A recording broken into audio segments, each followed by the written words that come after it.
Hey, everybody. Remember, if you're a fan of the Tennessee Volunteers or just sports in general, please like, comment, and subscribe.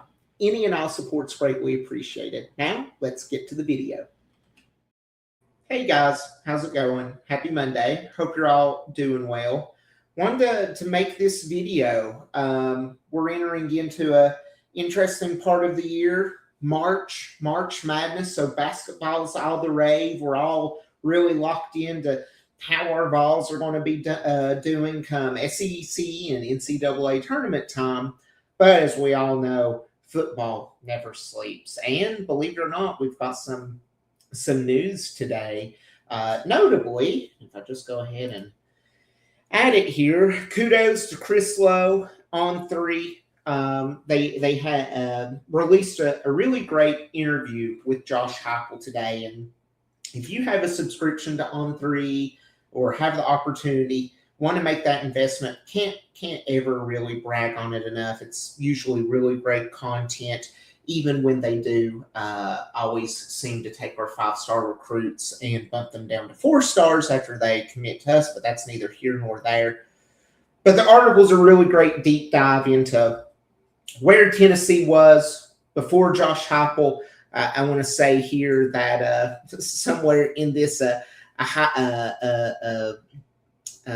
booster had spoke about how it felt like Tennessee was just dead in the water. How Josh Heupel inherited this really destroyed, derailed, and demoralized program, and took us to some pretty high heights in 2022. And then since then, we've maintained relatively a standard of excellence that we haven't seen since the early Philip Fulmer years, and that's really what I want to spend this time talking about is what I think about Josh Heupel, what I think is going to happen this upcoming year, and what I hope happens in the near future. And again, a lot of this is outlined in the article. Stuff like Jim Knowles being hired, the new strength and conditioning coach from Indiana. These are all great hires, great things for us as a program to help us get where we want to go. But I think it's important that we all as Tennessee fans take a step back. I was a student at UT. I graduated in 2017, so I was there during the Butch Jones years, notably. And outside of that 2016 season, there was just a lot of pain during those years. A lot of disappointment, especially towards the end and some at the beginning. Then you go into Jeremy Pruitt, where he said a lot of the right things, but dear God, just the play on the field was not what you wanted to see out of the University of Tennessee. Scoring a single point felt like pulling a tooth from a bear in the middle of the woods. It was just not something that was a pleasant experience to see in person, let alone watch on TV or be associated with. And then come 2021, after Jeremy Pruitt's fired, we get Josh Heupel. And what was Josh Heupel viewed as at the time? Danny White's safe hire. If you recall, there were conversations, I'll never forget Clay Travis had mentioned that he had it on good authority that both Lane Kiffin and James Franklin had legitimate interest in the job. And then how did we end up with Josh Heupel? Fast forward, through a pretty decent year one with a lot of points. Year two, we beat Alabama at home for the first time in forever. I was not at that game. Don't ask why. Season ticket holder. So still bitter about that. And we are a hair away from a college football playoff berth, but then we suffer that late season loss to South Carolina, and of course the unfortunate Hendon Hooker injury. You fast forward the next year, you get 8 wins with Joe Milton.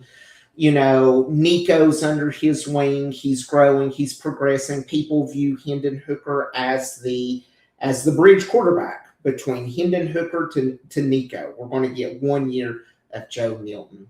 Flash forward, you get Nico's first year, and he had flashes of greatness. But for the most part, some would say he's about average, slightly above average, couldn't connect on the deep ball.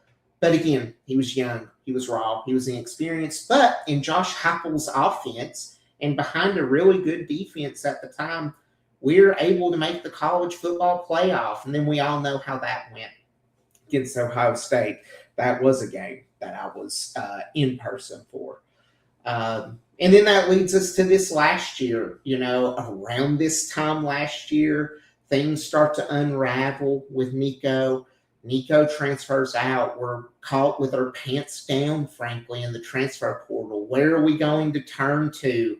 Who are we going to get? All we really have on the roster at that time is George McIntyre, who's a true freshman, and Jake Merklinger, who's a redshirt freshman, if I'm not mistaken.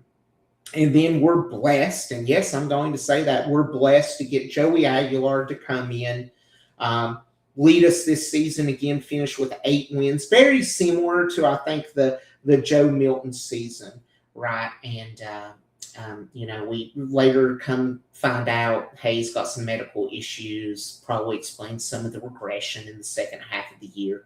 Stuff of that nature, but still, you've won 8 games. First year, you win 7. Second year, you win 11. Third year, you win 9. Fourth year, you win 10. And your fifth year, you win 8 wins. You get 8 wins. Compared to where we were under Derek Dooley, Butch Jones, and Jeremy Pruitt, that's huge. But we do have to step back and we have to remember, who are we? We're the University of Tennessee and we expect greatness. And that's one of the great things about this university is we don't settle for just being okay. We don't settle for just 8 or 9 wins. And in this interview, if you take the time to read it, Josh Heupel's acutely aware of it. And that's why he's made a lot of the decisions he's made in the offseason. Letting go of Tim Banks, hiring the strength and conditioning coach from Indiana, championship caliber coach that a lot of people think is the best in the industry. Bringing on Jim Knowles, someone that is, well regarded as one of the best defensive coordinators in the country. But unfortunately, we're somewhat caught again with our pants down in regards to the quarterback situation. Whether you like it or not, I do not think at the end of last year that Heupel had intended necessarily on Joey Aguilar coming back. I think that was something that they would have been okay with, but the way we behaved in the portal does not reflect that. And I think we went pretty well all in on Sam Levitt and potentially a couple of other transfer quarterbacks, and it didn't pan out. And then your safety plan, Joey Aguilar, home cooking, a judge from Tennessee, the trials held in Knoxville, Tennessee. The opposing attorney is a Tennessee season ticket holder. Case mirrors Diego Pavia's almost to the T, pun intended. Doesn't get granted that extra year of eligibility. And now, where are we? We're going to be having a true quarterback competition in the offseason with George McIntyre, who's now a redshirt freshman, Faison Brandon, who's a true freshman, and I don't even know his name, the guy from Colorado. So what does that mean, and what do I think is going to happen? I do think this year, given the schedule, given what we're looking at, this is not going to be a very fun year. When I say it's not going to be a very fun year, I think every year we go into it, especially in the age of expanded playoff, we consider ourselves to be a perennial playoff team, especially in the 12-team format. The fact of the matter is, you're going to have a redshirt freshman quarterback who I know people are going to say, well, Nico was a redshirt freshman when he took over. Yes, and there's always the chance that George McIntyre comes in. He just is absolutely electric. And if so, if he's like Joey Aguilar, that's amazing. And we're going to be good. But the fact of the matter is, what you're likely going to have is an inexperienced freshman quarterback starting, whether true freshman or redshirt freshman, a rebuilding defense, and a lot of pieces that are in flux. I think if the quarterback is good enough, our offense will be pretty good. I think our defense can only get better from what it was last year. So you may ask yourself, Josh, why the hesitation? And the fact of the matter is, guys, we have kind of an intense schedule next year. You get Texas, you get LSU, you get Texas A&M, you get Alabama. Those are 4 games off rip, right? Like those are toss-ups. Those very well could be losses. It's not to mention the Auburns, the Arkansas, the South Carolinas, right? Next year will not be easy, and you get the extra conference game. So what do I think will happen? I think we will win 7 games, maybe 8. I think our over-under in the offseason will probably be 7.5 games. If it is that, I'll take the over. I think we'll finish with 8 wins. And I think whoever is at quarterback will have to mature and will have to be in this system and get better. But that's the good thing, and that's where I think where we're going. Josh Heupel thrives with multi-year quarterbacks in his pocket, and we have not had that since who? Hendon Hooker. And Hendon came this close to leading us to a playoff in a 4-team format with one of the worst defenses in the nation. So this is all to say, Tennessee fans, pains me as much as it pains you. We have to be patient this coming year. Do not forget where we were 6-7 years ago. Success can cause you to go numb to failure. We cannot go numb and forget where we were, run off a good coach, and just assume we'll get someone better, because that's never a guarantee. So let me know what you think down below in the comments. What's your expectation for the upcoming year? Are you hopeful? Do you kind of dread it? Or are you kind of in between?